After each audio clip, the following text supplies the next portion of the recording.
was raised American, growing up in the Bronx, speaking only English and loving baseball. My Chineseness always seemed to be in the background, almost an afterthought. It showed up in the food that I ate when I visited my grandparents, hung baos on Chinese New Year and banquet dinners, Buddha and a bowl full of oranges and another bowl full of candy sitting on top of Grandma's TV. An old radio in the corner of my grandfather's laundry broadcasting the local Chinese station giving English lessons. Is this the way to Chatham Square? I grew up in that laundry, never once considering that my grandparents were living the typical immigrant life. Other than a few scattered pictures of my great-grandparents, they never talked much about their life or family in China. But one thing that was always prominent was a picture of my grandfather as a young American soldier in World War II. What must it have been like to have been among only a handful of Chinese trying to make their way in a new land against a backdrop of a world war, especially when we were at war with another Asian country? What must it feel like to be American enough to be drafted, but not American enough to get a job doing what you trained to do and risked your life to do on behalf of your country? And yet this opportunity is better than the place you left. Unlike any other group, Asians were the only group to be targeted by immigration restriction. So the 1882 anti-Chinese exclusion, which was initially focused on laborers, actually would be extended to other groups of Chinese immigrants. Everyone always understands sort of that basic immigrant story of you come to America for a better life, but not really knowing what that life was that they were trying to move away from. Came here in 1936. I started in Seattle, Washington. My father was born in Seattle, Washington. That's where our native son. They have to cross me in Seattle and then send the rocket to New York and then question my father and see if it matched. So that's why it takes so long in the immigration. For 2.5 months after all kind of questions. Then about a week later, I take the train to New York. It's really surprising, because I don't speak English. Very few Chinese people in school at that time. In junior high, only 2 Chinese people. I work in my father's store up every day from Monday to Saturday. Even if you go to school, you still have to work until late at night. Really tough. Yeah, you work until midnight before you go to sleep. 6 o'clock, you gotta get up. After a year high school, I went to the trade school, New York Trade School. I took up auto mechanics. 3 months before I finished, and I already drafted, and I told I have 3 more months to be graduate, so they give me extension. So as soon as I graduate on Friday, Saturday I go physical. So after physical, and a month later, I got inducted to Fort Dix. You can't help it. Even you don't feel like it, you can't help it because you got inducted everybody. All the young people are around your 1A, you got to go. I really didn't know very much other than he was in the war and he was proud of that time. At that time, I take Springfield in Massachusetts. I had my best trainer there. I'm small, and a lot of American people, they try to help me, So they always have something to carry. You want me to help you to carry, But they don't know that I'm strong too. The full field pack is 66 pounds. They issue me the M1. It's a heavy gun too. I belonged to an engineer outfit, 1877 engineer outfit. In 1943, I learned in Casablanca. When we arrived on Casablanca, that was Christmas Day. What we have on Christmas Day, the Red Cross give us coffee and a donut Christmas Day. And dinner we have a sandwich Christmas Day. That's all. We moved into Oran a week later. And then a week later, we moved to Algiers. From there, we catch the ship, Mediterranean Sea, to get in the ship and go down the Suez Canal. Suez Canal, down the Red Sea, and landed in India and Bombay. In India, it's a poor country. So we catch a train, a wood train, broken all apart, almost inside the table. It's all broken apart. Daytime is hot like hell. At night, you can't even take a shower. It's so cold. You do guard duty, you get way overcoat. At daytime, nobody wear anything. It's so hot. That's the funny weather, just like in the desert. When I went to Burma on the middle of the way, on the Red Cross, I met the Chinese outfit. All Chinese American. That's the 14th Air Force, 14th Air Force Chinese American outfit. And so I asked the company commander to join to that outfit. We had so many people who were my grandfather's friends who I called my uncles, and their wives were my aunts. And it wasn't until I was older that I realized all of these close uncles and aunts that I had grown up with were his Army buddies. Was in the Army, in the Air Force. He joined our Air Force later. I didn't meet him at the beginning, but we can become friendly in the Air Force in China. We in the 14th Air Force, the name is 407. We are attached to Flying Tiger. Yeah, we are attached to it, 14th Air Force.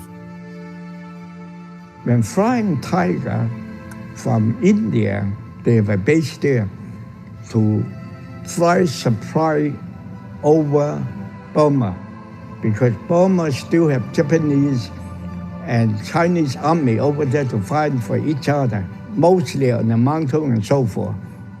So the U.S. Air Force have to carry all the ammunition or whatever they need, medicine and so forth. I was a mechanic, taking care of the fuel light, taking care of the generator. And the fuel light is operated by an engine. So in case anything happens, I can take care. We have 407. It's a special group, and we fixed the plane and went out to salvage the plane and bring the parts back and put it all together and be able to make it fly again. Sometimes we have to go out to salvage a plane, and we have to go to behind the enemy line to get the spare parts back to fix the plane. It was exciting. I remember one time we fixed the plane, and the pilot tried to fight it again, and he finally get off the ground and get up to the air, but the engine was backfire. We got worried. I saw in my own eye when he flew up, and the engine was backfire. That was an exciting moment. We didn't know what happened. Almost accident too.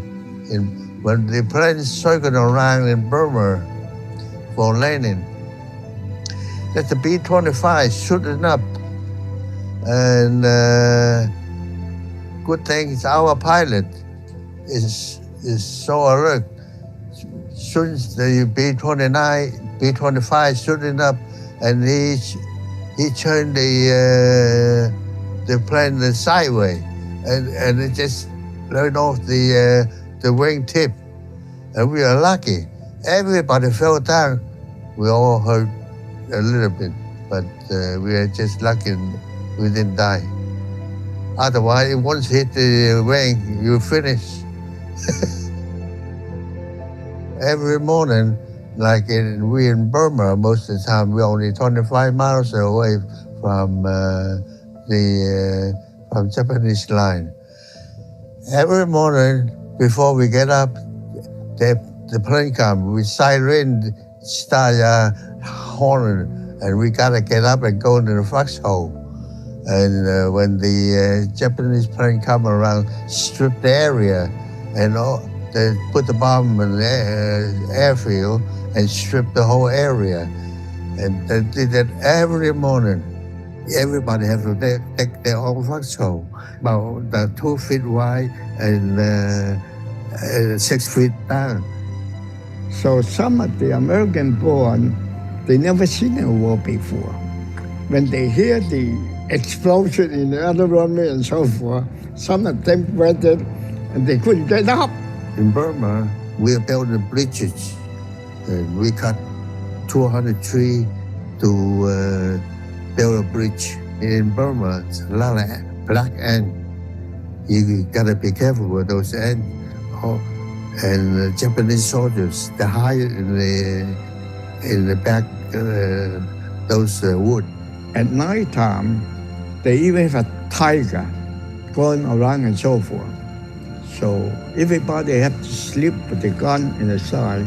In Burma, they sent me back to India and then try to catch the plane to Kunming to catch up with the Chinese group. For India, you have to fly the home to Kunming. You have to. When you fly over the home, it's real high and so forth. A lot of Japanese around here, before you sit in, they already warn you. If the Japanese come in, shoot you down, that's it. Yeah. In the army, you fear nothing. Yeah, because you went through so many times in danger.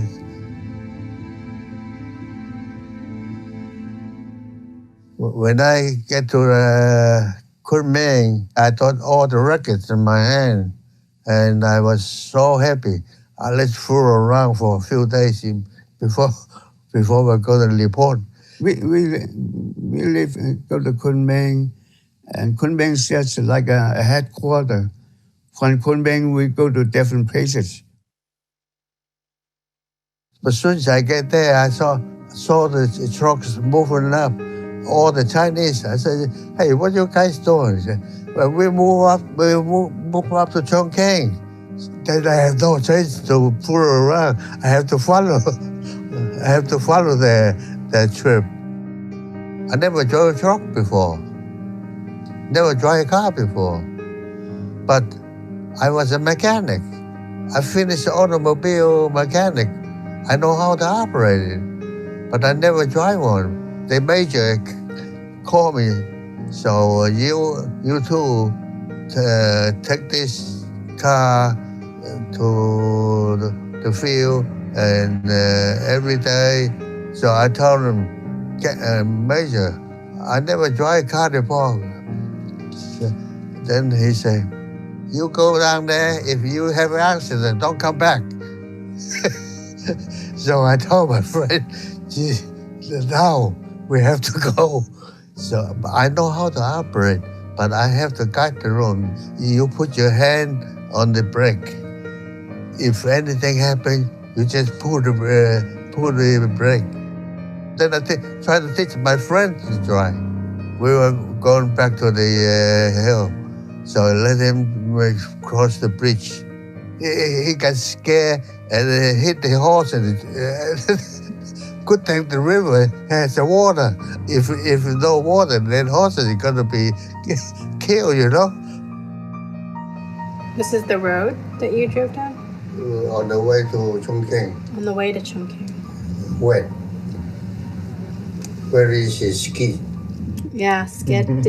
Did the truck skid off the road a lot? We skied twice. Oh no. One time we were very gentle skid, and the first skid it hit the mountain, and it was lucky. And the other side is about 300-400 feet down.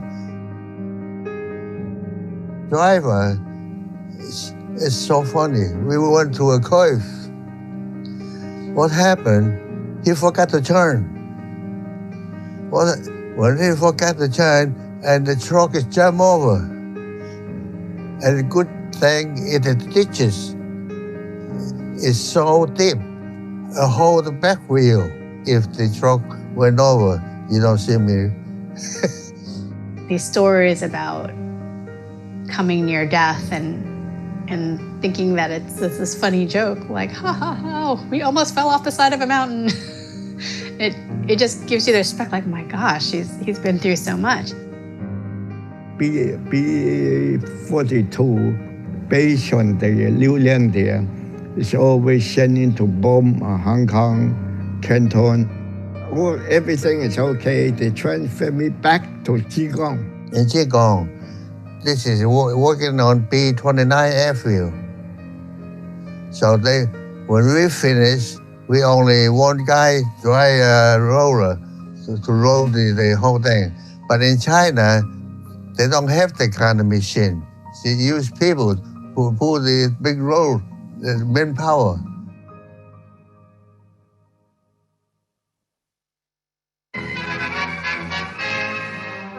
At that time, we stopped all the Japanese invasion and so forth. And only a couple months, then Japanese surrendered. That always on my mind. We hear over the loudspeaker, oh, Japanese surrender. We all were so excited. Since the war's over, they put me to an MP, sent me to Guiyang. I was big shot then. Give me a 45 to carry, and give me a jeep. So we have a celebration on the VJ Day, and all the MP go into the hospital and pick up the noises, and the lady doctors, they come to the victory party. This lady is from the hospital. She's one of the doctors.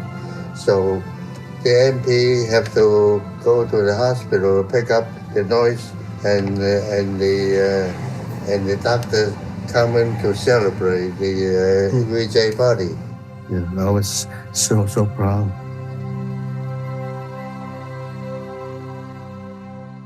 After the war, we flew to Shanghai, wait for the ship to go back to U.S.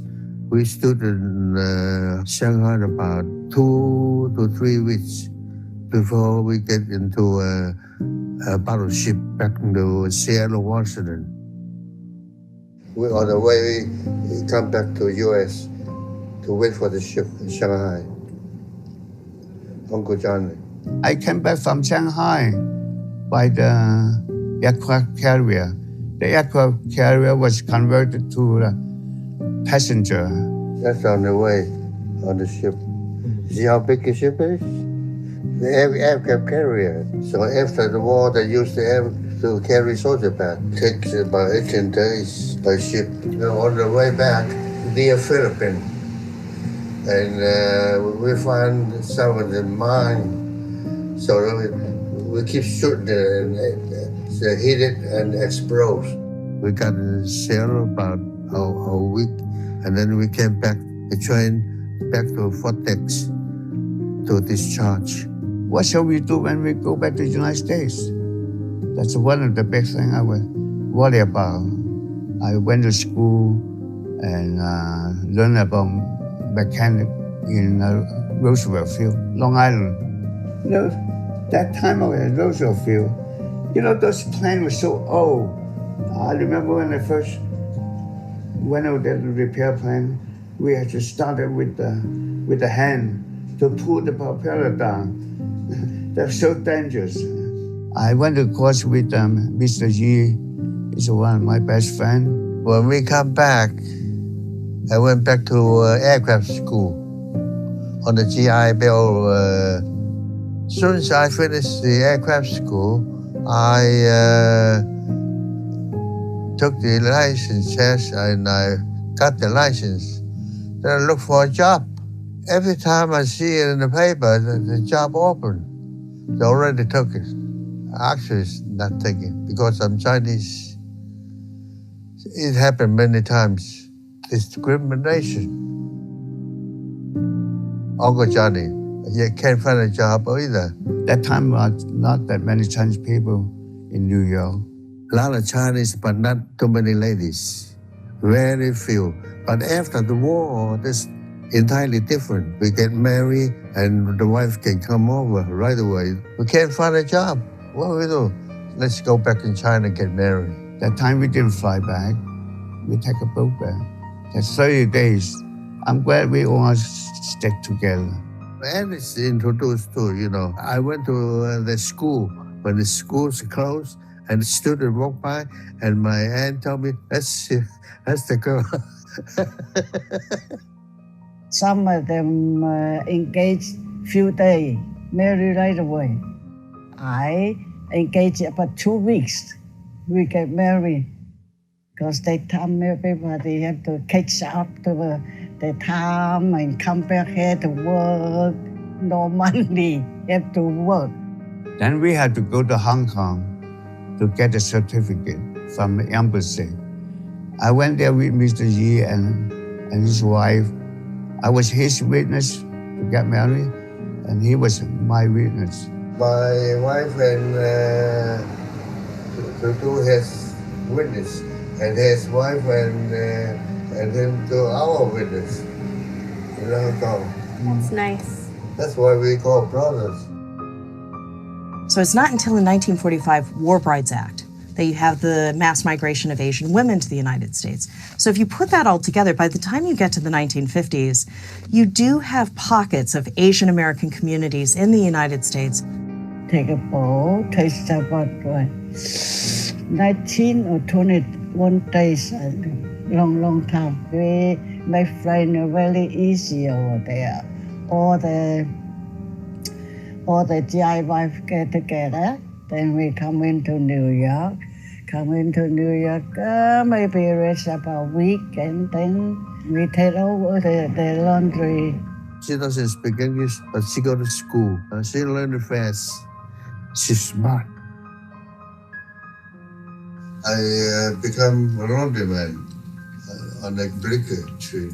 As a child, my grandparents would take me around the neighborhood into all these different Chinese laundries to say hi to this aunt and this uncle, who I barely even knew, but it was important for my grandparents for me to say hi to these people. But I remember at one point thinking, how are there so many Chinese laundries in the middle of, lower Manhattan? But it seems like that was what that generation could do for a profession. And I know that he and my grandmother did struggle. Normally, 8 o'clock, open the door and... Work hard, really hard. You get up early in the morning and go to bed late. Everything's by hand. I have to try to help him. He's worked very, very hard, Grandpa. Even Sunday, Grandpa had to go down to work for a few hours. Late at night, after dinner, he had to go down to work for a couple hours. But otherwise, tomorrow, the job cannot be done. I've always known that my grandparents have made a lot of sacrifices for the family. It's, I think, probably pretty common with a lot of immigrant families of how the older generation works really hard to provide for the younger generations to make them not have to struggle as much. And I'm really thankful for all of that. They've given me a lot of opportunities, well, through my parents and then through me. And, they've also taught me the value of working very hard. I started working as a waitress. I worked there for a year. I have no money. I borrowed some money from my uncle. Then I decided to open a restaurant because I always want to be a business. I don't want to work for somebody. We both struggled for over a year and a half. I told my wife, we're going to spend more money and fix the storefront. After we fix the storefront, the customer keep coming around. Our business growing every month. Mr. Yi give me a lot of advice. We used to meet each other for dinner almost weekly, once a week. We have a dinner together, but we work hard. Mr. Yi, one of my best friends, also work hard in his business. So we're more like brothers. Went to school together, in the army together. We're still a good friend. We always close together like a brother. Good friend. So many good friends, close friends. We still have a group of 407 in American Legion in New York. They elect me as a commander of the American Legion. Nobody run it like business and so forth. Building relationship and taking care of some older veterans when or even younger veterans when there's a need. This is very unique for Chinatown Chinese Post, but bilingual as well. All the people are very similar background. We can have a lot of war story. We can share our experience with each other, and we can get advice from each other. A lot of people here, we see daily, we watch out for each other, and we are family. For most of the Legion, especially the World War II member, and they spend a lot of time here, and they really enjoy the camaraderie with all the veterans, and they kind of speak the same language, sort of, because they went through the same training, and most of them went to the war zone, so they have a lot in common to talk about. After I retired, then I go all the time. What I think my grandfather gets out of the American Legion is, again, that sense of having a group of friends, a group of long-term friends who are going to always be there, who some of who understand what he's been through because they've gone through it. Others, some of the younger members haven't had the same exact experiences, but I think to him there's a kinship. There's something comforting in knowing that people served, and also the particular post that he goes to in the American Legion is in the New York Chinatown, and it's all Chinese American post. So I think very similar to the unit he served in, there's something comforting to him about being almost in his own element because he's in Chinatown, he's in an all Chinese American post, which is the way he served. I think for him also, there's a great deal of respect because he's one of the older members and he served for a number of years. I had 2 years executive officer and 2 years treasury and 2 years accountant and about 6 years the Chinese American secretary. He has his own chair and he's so proud of bringing us in and saying, this is my chair, this is where I sit. And when I come in, if anyone's sitting there, they get up immediately so I can sit. That seat always yours. Nobody can sit over there. That's special seat. Yeah. Usually you retire, that seat belong to somebody. Even the commander comes in, sit in my chair. When I come in there, he get up. And I actually don't think I know any friends of my grandfather's that weren't people he served with or people that he met at the American Legion. So I think that's been such a huge part of his life and continues to be a huge part of his life. We also respect all the major holidays. For example, Veterans Day, Memorial Day, and even July 4th. When there's an opportunity for parade, we parade. And every time we have a parade, like a Veterans Day or anything involved with the American Legion, with the Army, and we went to the Tiananmen Square. Their dad, granddad, or whoever in the family is well respected. They all respect the soldier. They all like me, they all respect me, so I respect them a lot. I was really happy in the Army. I'm not regretted. It was the opportunity to see a lot of places and met a lot of people. One thing is completely clear, it's that the friends that my grandfather made while serving have been his friends throughout his entire life. And I think some of those experiences that bond you, those strong bonds can stay with you for your entire life.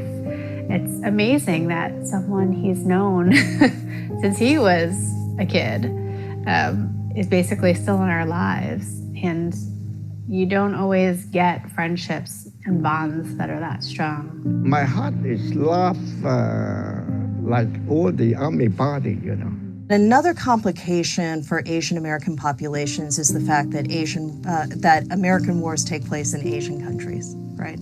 So in the 1950s with the Korean War, and then the 60s and 70s with the American War in Vietnam, you have that as a specter that is constantly haunting what some people term Asian America.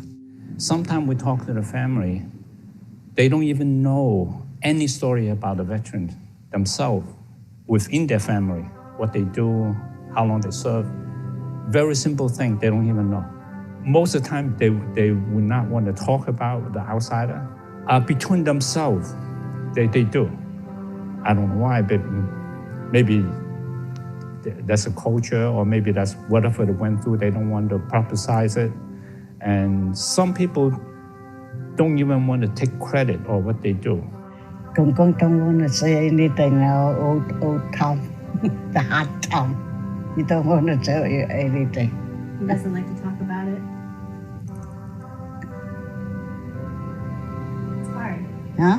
It's hard to remember. Hard to remember, hard to take it up. But I think secretly he really likes that people respect what he did. It's, I think, what he was looking for when he joined the Army then. We want to show to the public that Chinese also served this country. We served the country proudly, and even though I'm a draftee, I still feel I did my duty, I served the country. I feel certain pride to it. And I know that's something he's very proud of, that he served, and he served America.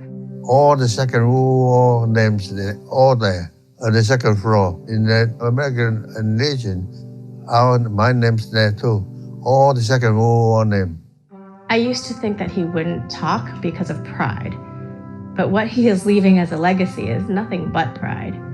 Proud of his family, proud of his hard work, proud of his service, and proud to be an American. Don't forget, we are American soldiers.